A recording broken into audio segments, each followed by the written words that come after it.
सभी को नमस्कार। आर्य संस्कृत क्लासेज इस यूट्यूब परिवार में आप सभी का स्वागत है। प्यारे बच्चों, कुछ बच्चों के कमेंट आए थे, सर जी समास की वीडियो बना दीजिए। कुछ बच्चों के कमेंट आए थे, सर जी ग्रामर की एक टॉपिक में वीडियो बना दीजिए। तो इस वीडियो में हम सभी समास, संधि और प्रत्यय के क्वेश्चन को हल करेंगे, क्योंकि देखो बच्चों, पेपर टाइम में हम जो भी पढ़ते हैं वो याद हो जाता है। तो देखिए, ये समास का सिलेबस है। तो आपके सिलेबस में 4 समास हैं संस्कृत में। कितने समास हैं? 4। अव्ययी भाव समास, तत्पुरुष समास, द्वंद्व समास और बहुव्रीहि समास। अब बात आती है, समास किसे कहते हैं? तो देखो लिखा हुआ है, समसनम इत समासः। यानी समसन माने संक्षेप करना। समास का मतलब क्या होता है? संक्षेपण, यानी संक्षेप करना।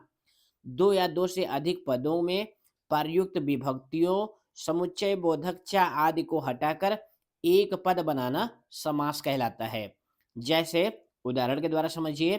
एक उदाहरण है, गायने कुशलः, गाने में निपुण। अब इसका समास क्या होगा? गायन कुशलः। अब दोनों पदों में इधर देखिए क्या है?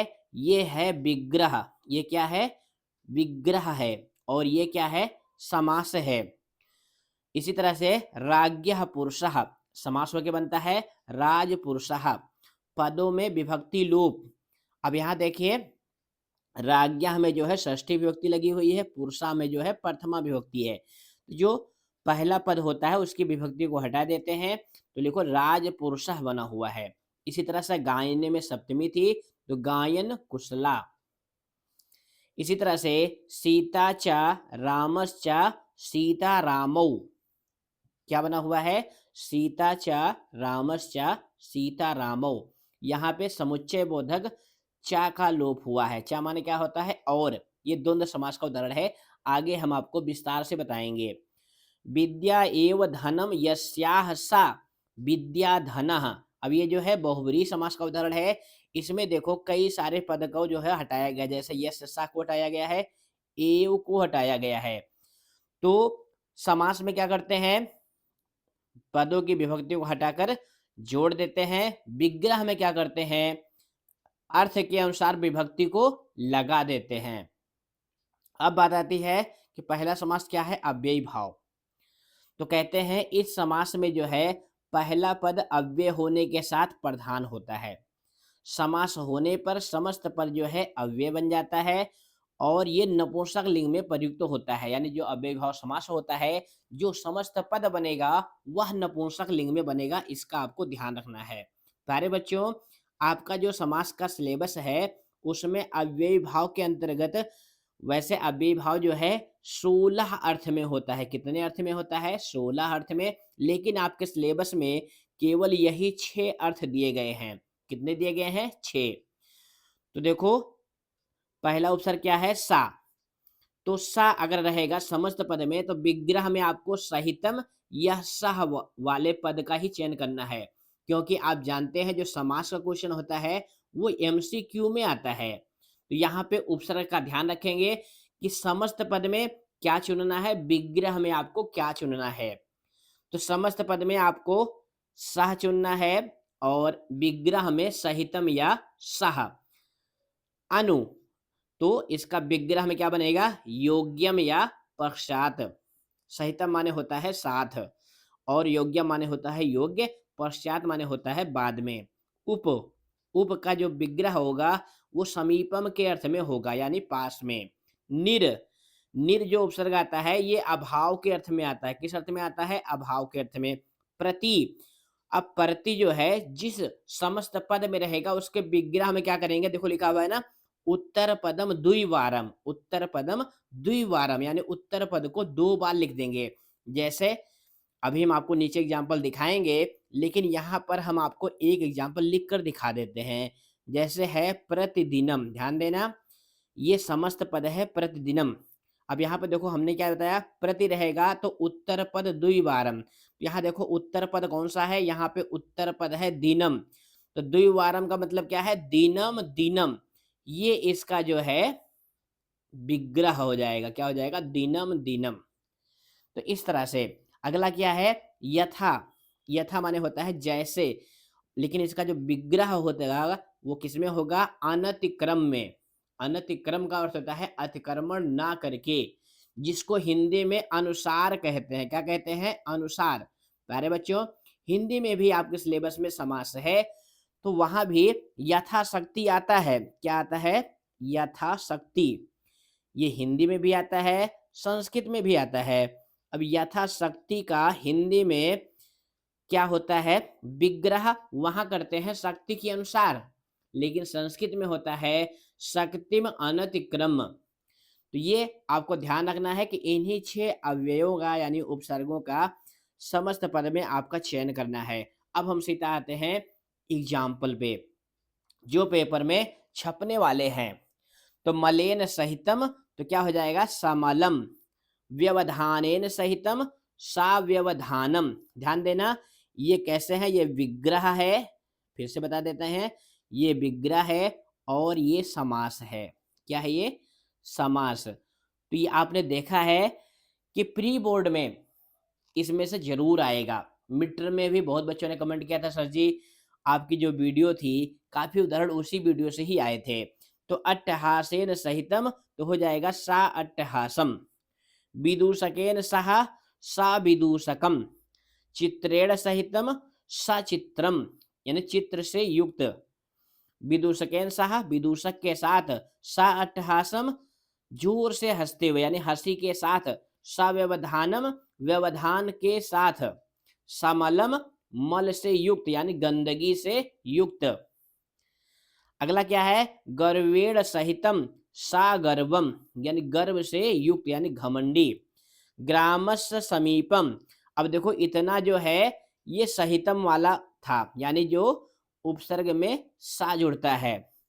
वनस समीपम उपवनम, अब यहाँ देखो समीप आ गया ना, तो समस्त पद में क्या रहेगा? उप रहेगा। यही आपको ध्यान देना है कि समीप रहेगा तो उप रहेगा।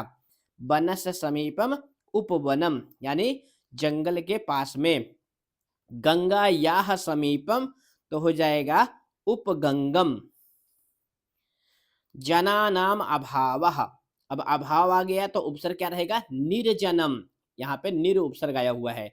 रथस्य पश्चात अनुरथम, अब यहाँ पश्चात है तो यहाँ पे अनु आया हुआ है। गृहम गृहम प्रति, तो हो जाएगा प्रतिगृहम। शक्तिम अनतिक्रम यथा शक्ति, शक्ति के अनुसार। प्यारे बच्चों, हम आपको बताना चाहेंगे कि यहाँ पे जो यथाशक्ति है ना, एग्जामिनर जो है इस तरह से भी एक विकल्प में लिख देंगे ताकि बच्चा जो है गलत कर दे, लेकिन हमारी वीडियो देखने वाला बच्चा गलत ना करे, इसलिए हम आपको बता रहे हैं। विकल्प में इस तरह से भी यथाशक्ति ही मिलेगा लिखा, लेकिन ये गलत है। सही क्या है? बिना विसर्ग वाला ही सही होगा यथाशक्ति में। क्यों? क्योंकि जो नपुंसक लिंग का इकारांत शब्द होता है उसमें विसर्ग नहीं आता है।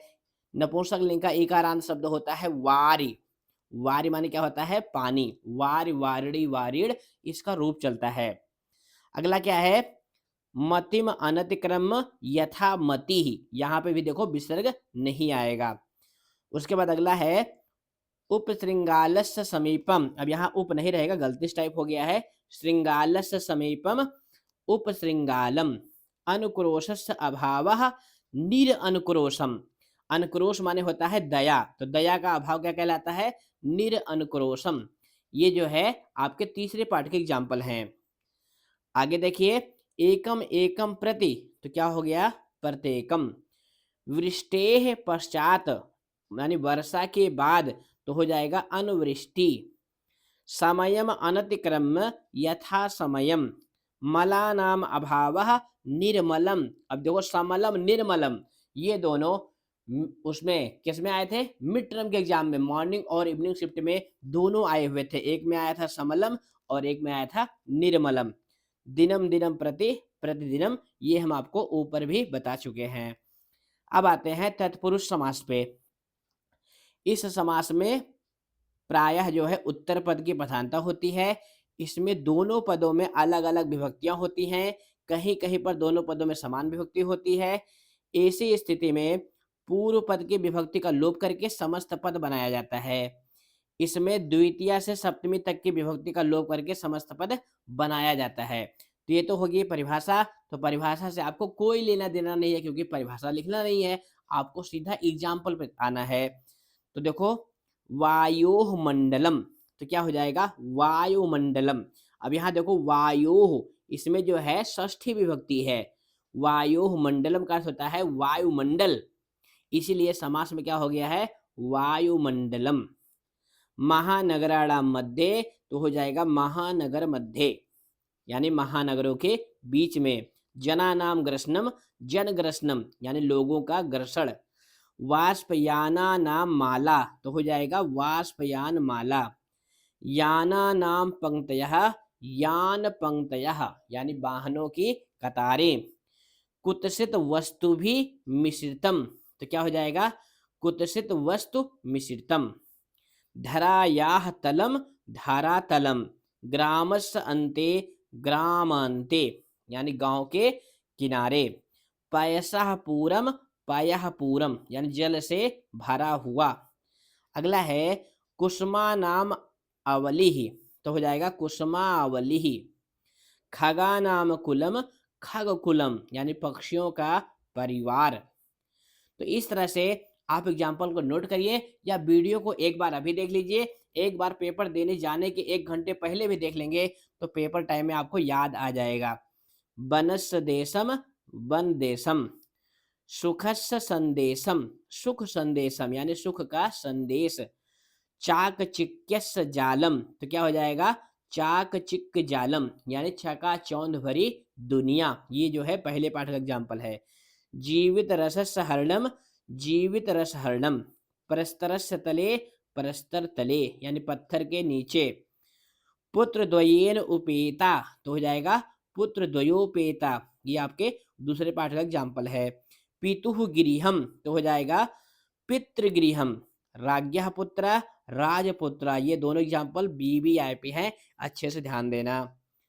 उसके बाद है भयेन आकुलम, तो क्या हो जाएगा भयाकुलम यानी भय से डरा हुआ। तस् अग्रतः, तद अग्रतः उसके आगे। व्याघ्राणाम त्रयम, व्याघ्रत्रयम यानी 3 बाघ। भयात मुक्तः, भय मुक्तः यानी डर से मुक्त। बालस्य भावात, बाल भावात यानी बचपन के कारण। केदकस्य छदत्वम, केदक छदत्वम। उपनयनस्य उपदेशेन, तो हो जाएगा उपनयनो उपदेशेन। क्षेत्रस्य कर्षणम, क्षेत्र कर्षणम। स्वस्य पुत्रम, स्वापुत्रम। सुराणाम अधिपः, सुराधिपः। त्रिदशानाम अधिपः, त्रिदशाधिप। पुत्राणाम सहर्षम, पुत्र सहर्षम। सुरभेः वचनम, सुरभिवचनम। मेघानाम रवैः, रवैः माने क्या होता है आवाज, तो मेघ रवैः। जलस्य उपपलवः, तो हो जाएगा जलो उपपलवः। हर्षस्य अतिकरेण, हर्षातिकरेण। अब ये किस पाठ का उदाहरण है, ये जो है सारे उदाहरण जो है जननी तुल्य वत्सला वाले पाठ के हैं। इसके बाद कुटुंबस्य वृत्तान्तः, कुटुंब वृत्तांत, ये जो है तीसरे पाठ का एग्जाम्पल है। इस तरह से अगला समास है द्वंद्व समास। द्वंद्व में क्या होता है दोनों पद प्रधान होते हैं, वहां पर द्वंद्व समास होता है। इसके विग्रह में चा का प्रयोग होता है, ध्यान देना किसका प्रयोग होता है चा का। हिंदी में भी किसका प्रयोग करते हैं और का प्रयोग करते हैं। हिंदी में भी द्वंद्व समास होता है, वहां पे आप और का प्रयोग करते हैं। जैसे हिंदी समास में आता है ना माता पिता, क्या आता है ध्यान देना क्या आता है माता पिता, ये समास है हिंदी का।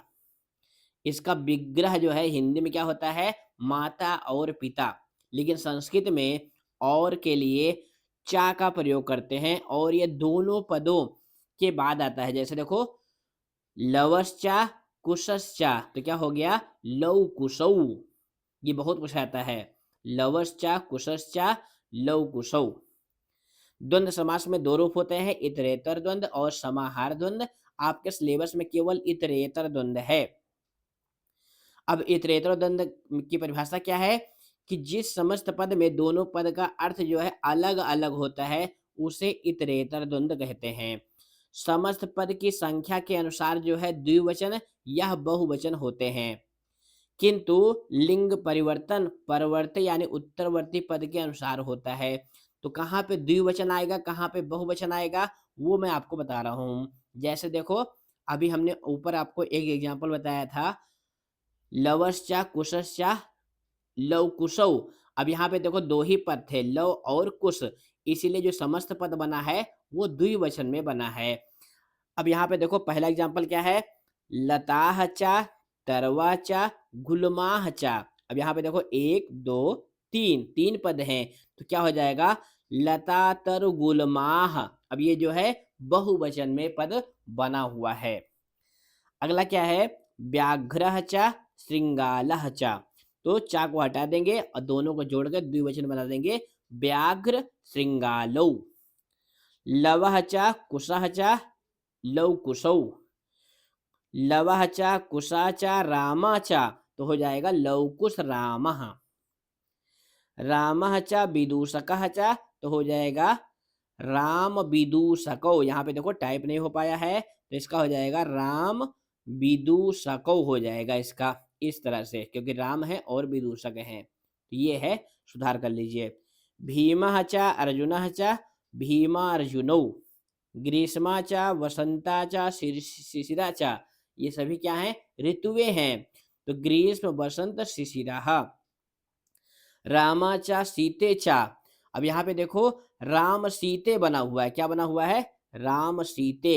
अब सीते क्यों बना है, सीतौ क्यों नहीं बना, क्योंकि यहाँ पे देखो सब में औ औ है, लवकुशौ भीमार्जुनौ, लेकिन यहाँ पे राम सीते क्यों बना है, क्योंकि प्यारे बच्चों ध्यान देना, जो सीता शब्द है वो आकारांत है, इसके रूप चलते हैं सीता सीते सीताह। तो द्विवचन में क्या बनता है, सीते बनता है, इसीलिए जो है यहाँ पे समस्त पद में सीते आया हुआ है।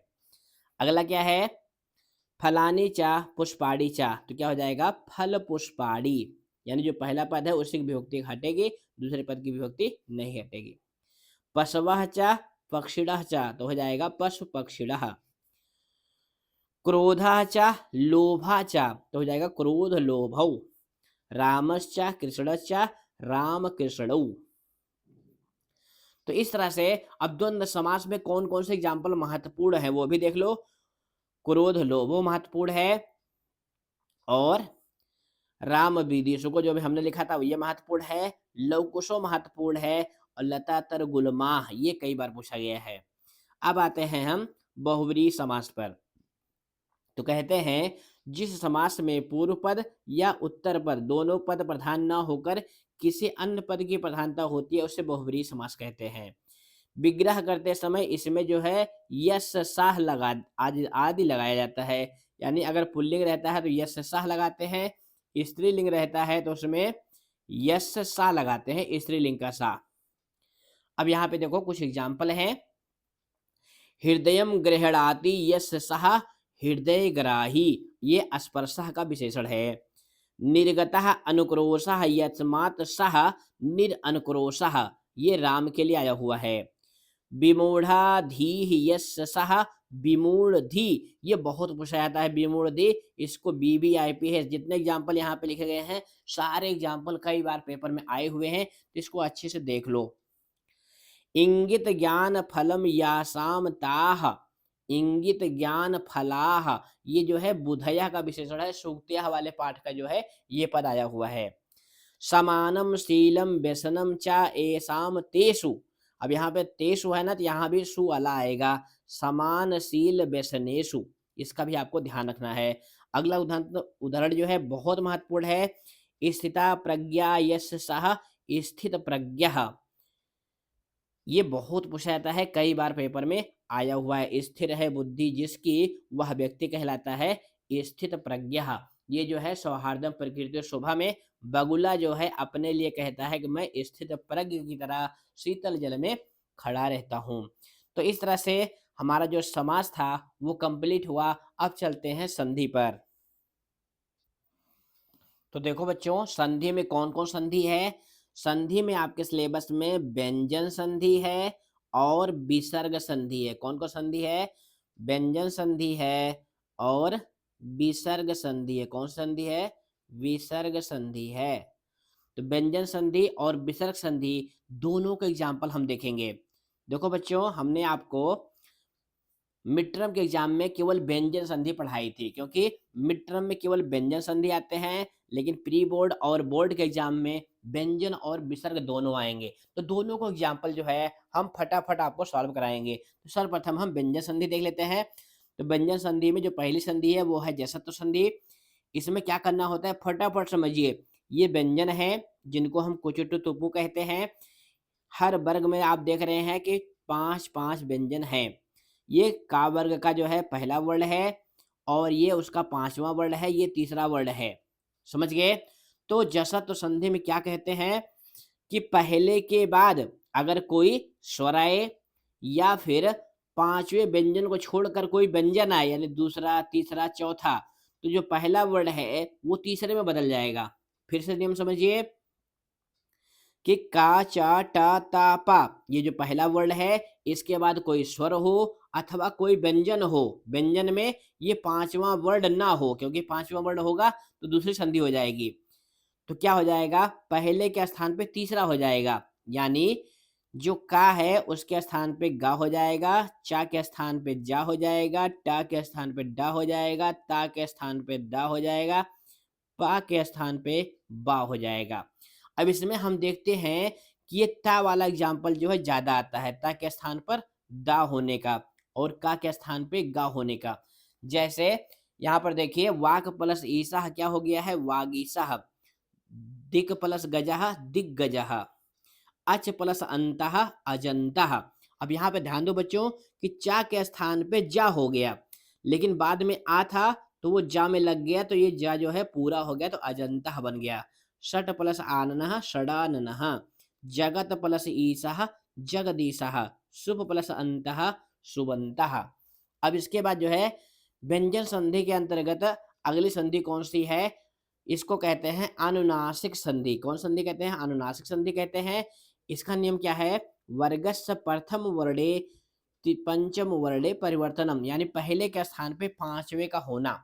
अब इसका नियम क्या है? ध्यान देना कि ये जो का, चा, टा, ता, पा, यानी जो पहले वर्ण है, इसके बाद किसी भी वर्ग का 5वां वर्ण हो, तो जो पहला है वो अपने वर्ग के 5वें में बदल जाएगा।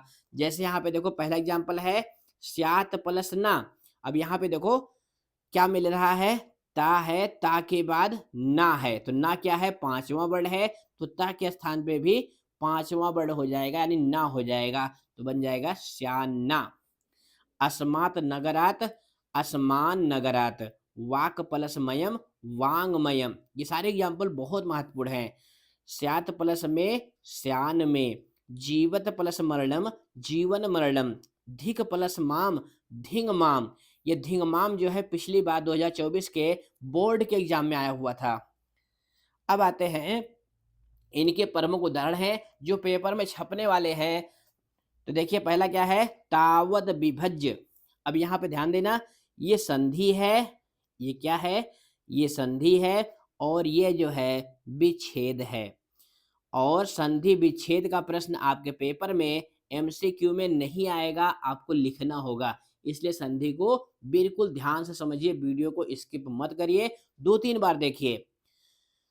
तो तावद विभज्य तो हो जाएगा तावत प्लस विभज्य। पश्चाद अन्यो, तो पश्चात प्लस अन्यो। काचिद इयम इति, ये बहुत पूछा जाता है, बच्चे लिखने में गलती कर देते हैं। अब ता जो था वो दा में बदल जाएगा, जो छोटी ई है वो दा के ऊपर लग जाएगी, तो काचिद इयम इति बन जाएगा।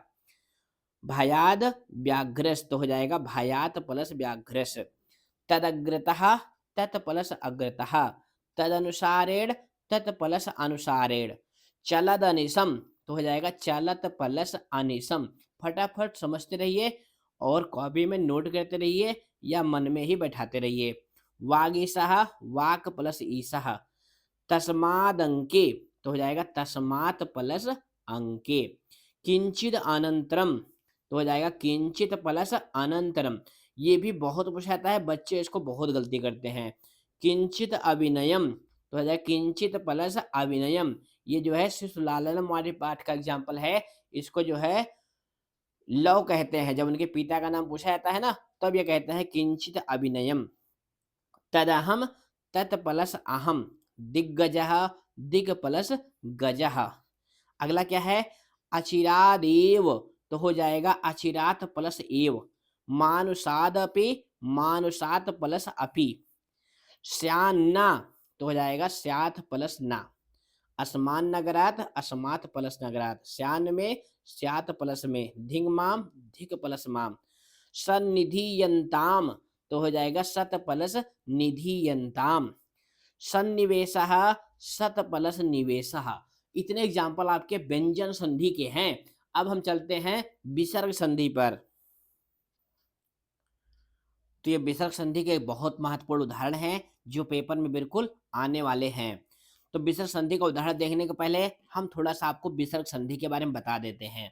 तो देखो बच्चों, यही जो किसी शब्द के बाद जो दो लड्डू होते हैं, इसी को विसर्ग कहते हैं। क्या कहते हैं? यही विसर्ग है। इसके स्थान पे जब कोई परिवर्तन होता है तो उसी को संधि कहते हैं। अब विसर्ग के स्थान पे आपके सिलेबस में क्या क्या होता है? विसर्ग के स्थान पे उ, और यही उ जो है ओ में बदल जाता है। तो पहला क्या है? विसर्ग को ओ हो जाना। दूसरा क्या है? विसर्ग के स्थान पे रा हो जाना। तीसरा क्या है? विसर्ग के स्थान पे सा या श या फिर सा का हो जाना। और चौथा है विसर्ग का लोप। तो विसर्ग का लोप जो है बहुत कम आता है। ज्यादातर ये सा आते हैं, रा आता है, और विसर्ग को ओ हो जाना आता है। अब विसर्ग का कहाँ पे क्या होगा ये मैं आपको बता देता हूँ। अगर विसर्ग के पहले, ध्यान देना बिल्कुल स्किप मत करना, विसर्ग के पहले छोटा आ हो, विसर्ग के बाद जो है फिर छोटा आ हो, तो ये विसर्ग और छोटे आ मिल करके ओ में बदल जाते हैं। और जो बाद वाला आ है ये अहुगरा में बदल जाता है। जैसे देखो, कह प्लस अपी, ध्यान देना, कह प्लस अपी, तो ये क्या बन जाएंगे? ये बन जाएंगे को अपी। क्या बन जाएगा? को अपी बन जाएगा। इस तरह से लिखेंगे। ये जो टेढ़ा टेढ़ा है इसको अवग्रह बोलते हैं। अगला नियम क्या है कि विसर्ग हो, ध्यान देना, छोटा आ के बाद जो है विसर्ग हो, विसर्ग के बाद हस प्रत्याहार का कोई वर्ड हो। किस प्रत्याहार का? हस प्रत्याहार का। अब कुछ बच्चे कहेंगे सर जी ये हस प्रत्याहार क्या है, ये मुझको आता ही नहीं है। तो हस प्रत्याहार में सभी वर्गों के तीसरे चौथे पांचवें वर्ड कौन कौन से? ध्यान देना, मैं आपको लिख देता हूं। ग, घ, अंगा। चा के कौन होंगे? जा, झा, इया। टा के कौन होंगे? ड, ढ, ड़ा। और इसी तरह से ता वर्ग के कौन आएंगे? द, ध, ना। ये सभी वर्गों के तीसरे चौथे पांचवें वर्ड हो गए। और क्या हो? या हो, वा हो, रा हो, ला हो। और क्या हो? और जो है इतने वर्ड हो तो जो विसर्ग है ये किस में बदल जाएगा? ओ में बदल जाएगा। किस में बदल जाएगा? ओ में। कैसे? मैं आपको बता रहा हूं एक एग्जांपल के द्वारा। कलर चेंज करता हूं। हाँ, ये देखिए, जैसे उदाहरण है, आपके पेपर में कई बार ये आ चुका है, महतः प्लस भायात। क्या आता है?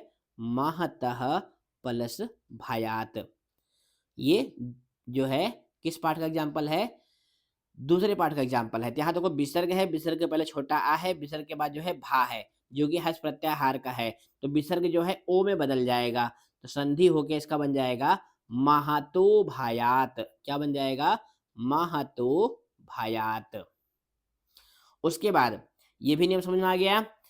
अगला नियम क्या है? अगला नियम ये है कि विसर्ग हो, विसर्ग के बाद जो है ई हो या उ हो या ए हो या आए हो या ओ हो या आओ हो। कहाँ हो? विसर्ग के पहले और विसर्ग के बाद में जो है क्या हो? चाहे स्वर हो या घोष व्यंजन हो। घोष व्यंजन में कौन कौन आते हैं? वही जो हर्ष प्रत्याहार में अभी हमने ऊपर बताया। तो जो विसर्ग है, विसर्ग को रा हो जाता है। विसर्ग को क्या हो जाता है? रा। कैसे, मैं एग्जाम्पल आपको देता हूँ। जैसे पहला एग्जाम्पल क्या है, बहुत पूछा जाता है 9 प्लस यू, ध्यान देना 9 प्लस यू। अब यहाँ देखिए विसर्ग है, विसर्ग के पहले क्या है, ओ है, तो ये इसका समस्त पद बन जाएगा नौर यू बन जाएगा। क्या बन जाएगा, नौर यू बन जाएगा इस तरह से। यानी विसर्ग जो था वो रा में बदल गया, बाद वाली जो छोटी ई थी वो रा के ऊपर लग गई, तो ये नौर यू बन गया इस तरह से।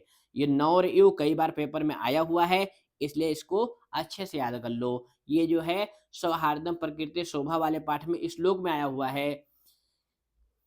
अब जो है अगला नियम क्या है, विसर्ग के स्थान पे, विसर्ग के स्थान पे क्या हो जाना, तालब सा हो जाना। और क्या हो जाएगा, ये बार बार जो है स्क्रीन जो है ऊपर से नीचे आ जाती है।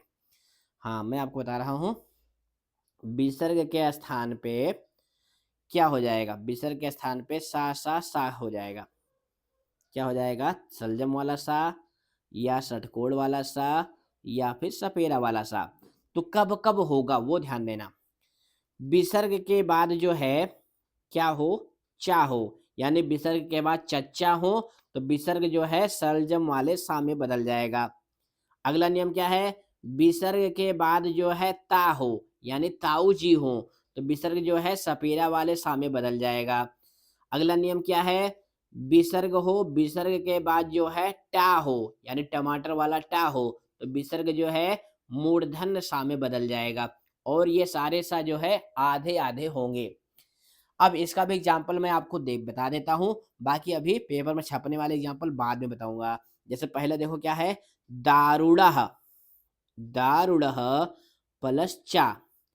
अब यहाँ देखो विसर्ग है, विसर्ग के बाद जो है चा है यानी चच्चा है, तो विसर्ग जो है तालब्सा यानी जो है सलजम वाले सा में बदल जाएगा इस तरह से, दारुड़श्चा हो जाएगा। समझ गए।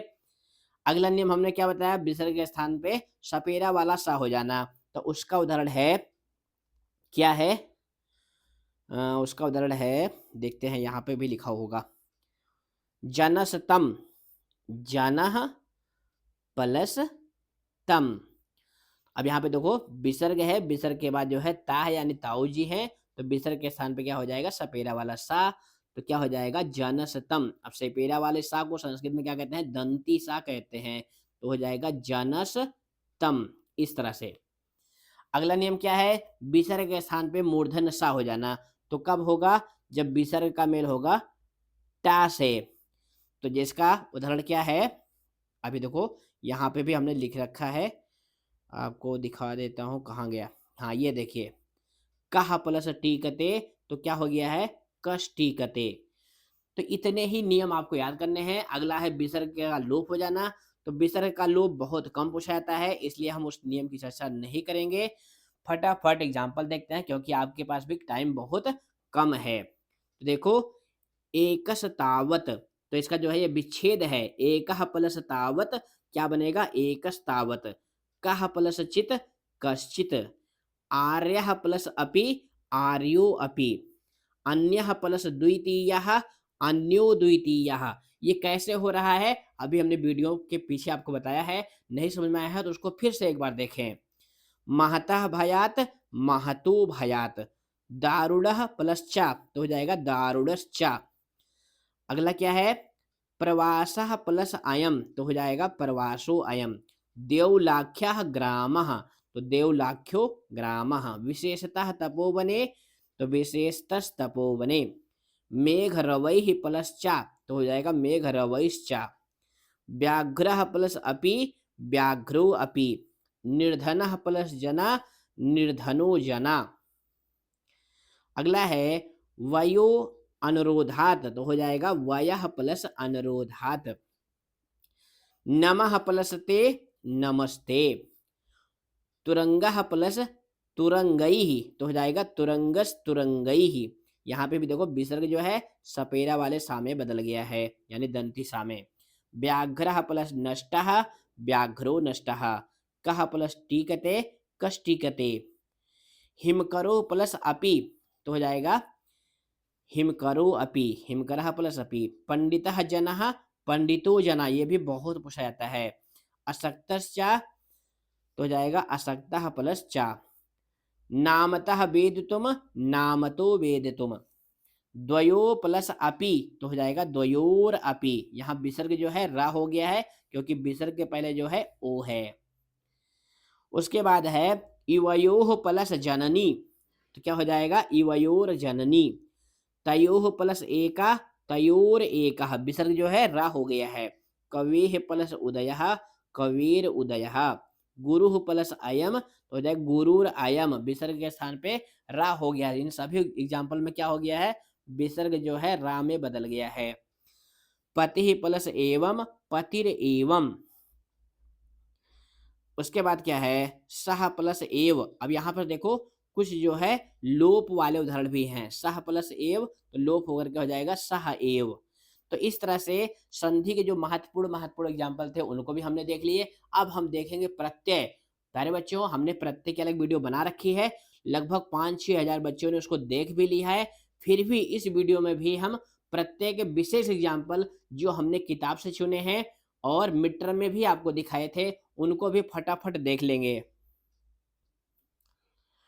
तो देखो बच्चों, इस वीडियो के बाद जो है हम आपको प्रश्न निर्माण की भी वीडियो छोटी सी बनाएंगे, क्योंकि प्रश्न निर्माण भी बच्चों को कठिन लगता है। कई बच्चों के कमेंट आए हैं।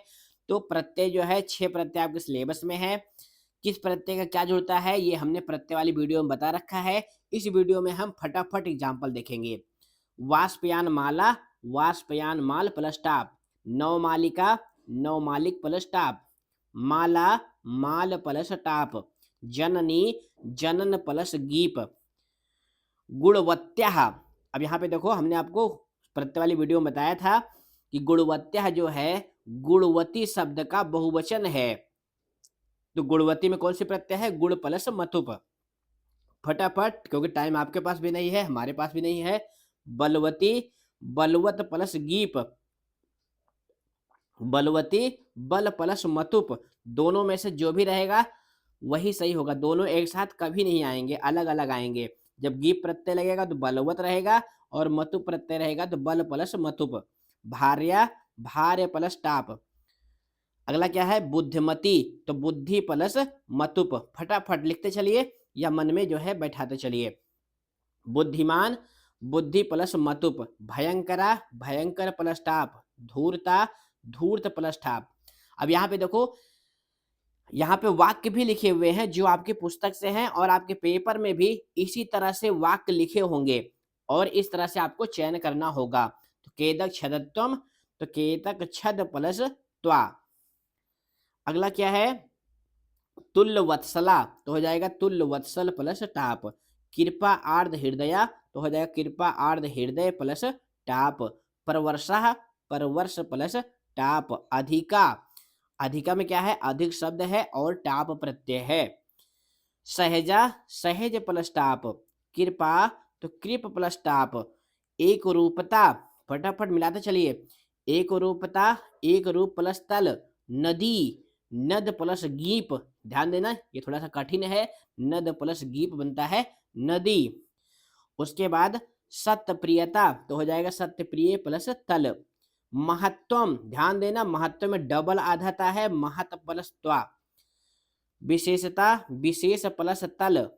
रुगड़ताम, अब यहाँ पे देखो ताम है ना, तो जो है रुगड़ता एक शब्द है। ध्यान देना रुगड़ता शब्द है, तल प्रत्यय जोड़ करके रुगड़ प्लस तल क्या बनेगा रुगड़ता बनेगा। द्वितीय विभक्ति एक वचन में रुगड़ताम बनता है और ये जो है विचित्रा साक्षी वाले पाठ का एग्जाम्पल है। अगला क्या है पदयात्रा, तो हो जाएगा पदयात्र प्लस टाप। नेत्रवंतः, नेत्र प्लस मतुप। कृतज्ञता, कृतज्ञ प्लस तल। आवक्रा, आवक्रता बहुत पूछा जाता है। पिछली बार 2024 के बोर्ड के पेपर में ये लाइन आई हुई थी। तो आवक्र प्लस तल आवक्रता बनता है। फटाफट, टाइम नहीं है। समत्वम, सम प्लस त्वा। अब यहाँ पे देखो हलंत आ गया है तो सम प्लस त्वा समत्वम, लेकिन यहाँ पे हलंत नहीं रहेगा। सम प्लस त्वा इस तरह से आपको लिखना है, हलंत नहीं रहेगा। धैर्य प्लस मतुप धैर्यवान। शोभा, तो शोभा का क्या हो जाएगा शोभ प्लस टाप। तो इस तरह से बेस्ट ऑफ लक बच्चों। कितने नंबर आएंगे ये हम आपको पेपर देने के बाद आंसर की में बताएंगे।